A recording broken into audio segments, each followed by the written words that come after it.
When I first got into endurance sports, it felt simple. You moved your body, you went outside, you pushed your limits, and that was enough. But somewhere along the way, endurance sports, especially cycling, stopped feeling just like a sport. And today I want to talk about how it quietly turned into a lifestyle and then into luxury. Why that shift feels so uncomfortable for many normal athletes, and why none of that means that you are doing it wrong. I didn't start cycling because it looked good online. I started because it felt good. You ride, you breathe, you suffer a little, you feel good. There were no rules, no aesthetics, no performance for an audience. You just rode your bike because you loved it. Then cycling became a lifestyle. Coffee rides, matching kits, perfect photos, the same captions, the same poses, everywhere. And slowly the question changed. Not, do I feel like riding today, but does this look like cycling? And that's where something shifted. When tiny things started to matter that had nothing to do with riding. Suddenly there were debates about sock length, about whether your glasses go over or under your helmet straps, about what's correct, what looks right, what counts as real cycling. And none of that makes you faster, or stronger, or happier on the bike. But it does something else. It turns a sport into a look, and a look into an identity. One thing that really stood out to me was how quickly visibility mattered more than experience. People who were still new to the sport suddenly started teaching it online, sometimes before they even know how to change a tire, or that there are batteries for your shifters hidden in your handlebar. Not because they were bad people, but because reach had become the new credibility. And when visibility replaces experience, the culture starts to change. There's another thing I started noticing. All of a sudden, everyone in endurance sport was suddenly promoting the same brand, same kit, same captions, same discount codes. And listen, I understand how this works.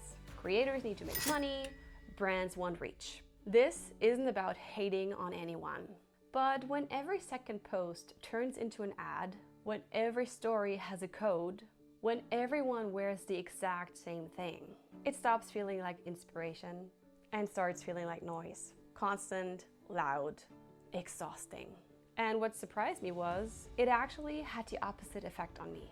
The more I saw it, the less I wanted it.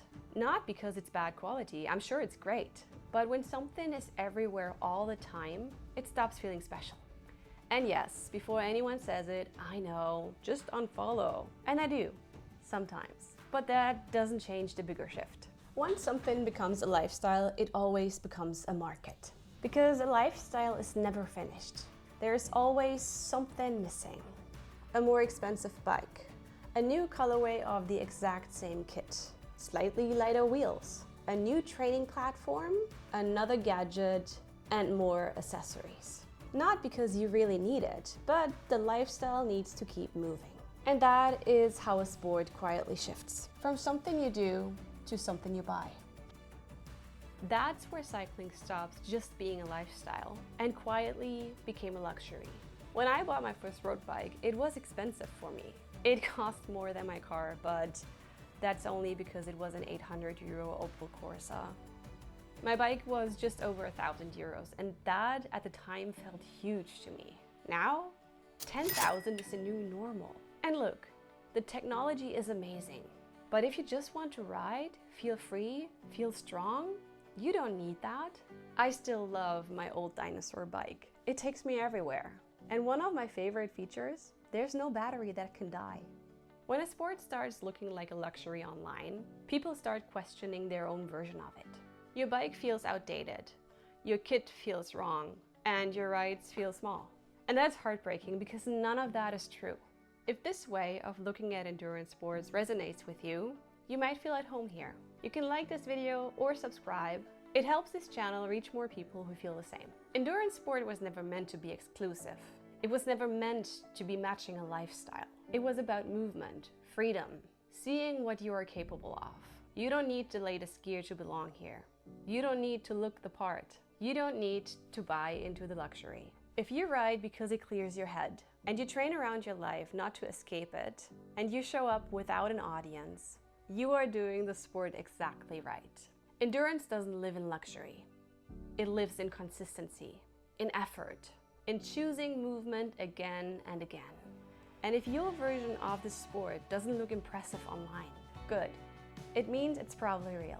When this channel reaches 1,000 people who believe endurance doesn't need luxury or validation, I want to mark that by doing something simple, something real that represents exactly that.